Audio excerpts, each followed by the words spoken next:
তো কেমন আছেন? ভালো আছো? তোমার বুটাং এরকম কেন? একটু ঠিক করে দেবো বুটাংগুলো। আজকে পড়া পড়ছো?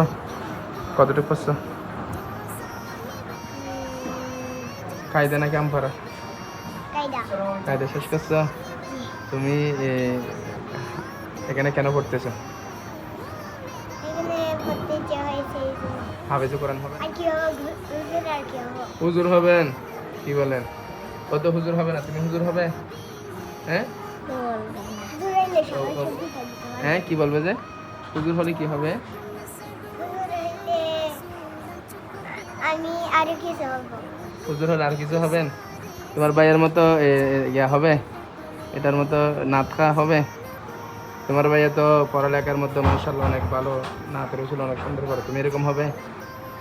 এর থেকে বড় হবে যে তুমি? আলহামদুলিল্লাহ বলো। আমার ভাইয়া থেকে আমি অনেক বড় হব।